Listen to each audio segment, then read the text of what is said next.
I'm going to talk about something. Had a young man in here recently that needed to know this or should have known these things that didn't know. And I had to educate him to a certain extent. And it's kind of something simple and a lot of us take for granted, but a lot may not know. And I'm going to go over this to help those. On the older wheels on a big truck, they are called bud wheels, they call them.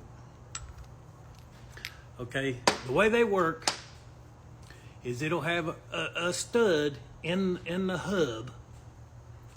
You know, the drum will go on. Then you'll put your first wheel. Okay, the first wheel, if it's a steel wheel, it'll look like this. If it's an aluminum wheel, it'll look like this. The aluminum has the extra shank on it. But once you put your drum, then your first wheel, you will put your inner nut on. This will go down and tighten the inner wheel. Okay, the thing about all these things is the stud has an R on it for right-hand threads. The inner nut has an R on it, right-hand threads. Okay, like I say, you've got your stud, drum, wheel, and then you'll tighten up your inner nut. Okay, there'll be a wheel on here. Okay, then you'll have another nut to go on here and tighten up, to tighten your outer wheel. Okay, all three of these things have a R on them for right side, right-handed thread. So a lot of people didn't know that, don't know that. A lot of the younger guys, they just don't see this stuff no more. But yes, there are right and left-handed threads. Okay, if you have these things, if you're working on these things, or you even own a truck that has these things, you had better buy a couple of sockets. You have to have 1.5 inches is the size of this, the nut. And then for the inner nut, you have to have a socket that fits that. Inch drive, 13/16, what they call that. Okay, either this way, or they actually make a wheel socket like this. See on in there? See way down deep in there? It fits this if you go on down on there far enough. Now they make different lengths of these. They make different lengths of these. And they make different lengths of these. So try to stick with what your truck has. I mean, if you go to changing wheels and aluminum wheels and stuff, all this stuff's going to make a difference. Because like I said, aluminum has the extra shank, the steel don't. But now again, there's tools that you got to have to take these loose. Either one like this to take this off, or one that has it on up in there recessed and also fits this. I have this way, and then I have another 1.5 inch regular socket that don't have nothing in it. The problem with using a socket like this that you will have is, say for instance,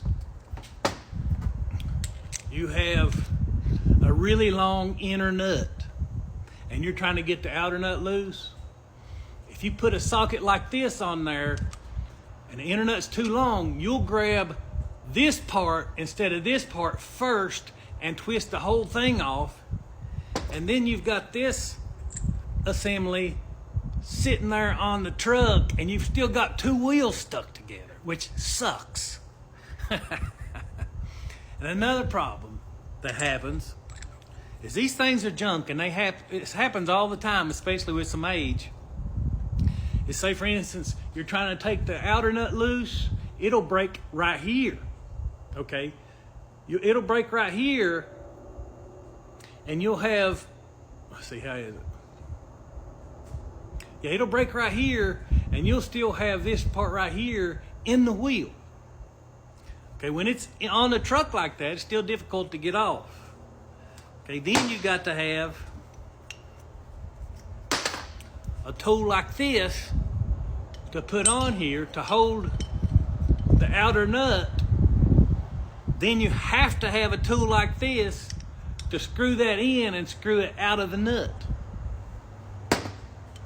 Okay? A lot of times what happens is you'll go to taking this nut off and it'll break right here, same situation, and then you'll have this right here still tight against the wheel, and you don't have anything to get it loose. Well, I make a tool for that. It's just a big old tap or die, whatever you want to call it. You drive it on there. I used to have a tool for this. I don't know where it went. But you drive this on there, on this, and then you can take your gun. This is 1.5 inches as well. And then you can screw it on off whichever way that needs to go.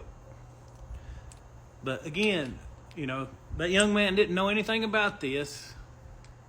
And I assume there may be a lot more of you younger guys that don't know anything about this. But there is a whole situation to doing these things. And you know, problems if you don't have the correct tools. Like I said, you could if you use a socket like this, you could screw the nut off and still leave the nut on there. There's a whole lot to it. But like I say, I have that wheel socket. It's handy sometimes. I have this, and I have another one. It's just 1.5 inches regular socket. It's just a normal socket. Now, another thing that used to happen as well is, I may be wrong on this, but there was a plastic ring with bolt holes in it. And we used to put them on the wheel, especially like if you're doing an aluminum wheel, to keep your socket from going up and banging on the wheel to keep it from making marks, because some people were real particular about that. But those plastic rings, a lot of times I've seen them in between the wheels. Some of the older guys might be able to tell what that was really for, if I'm right or wrong or whatever. I don't care. But anyway, yeah, that plastic ring, it may have been made for being in between the wheels or not. I can't remember, but what we used to do is get one and keep it and put it on the wheel. That way, like I say, when you'd put your socket up against the nut or whatever, it wouldn't sit there be banging against the wheel making marks on it. But now the newer one, the Hub Pilot wheels, they have the big washer behind the nut, and the socket don't ever go in there and bang the wheel like these used to do. But yeah, there's a lot of information out there, and it's hard to keep up with everything. So keep your head up, keep grinding, and don't be afraid to ask questions.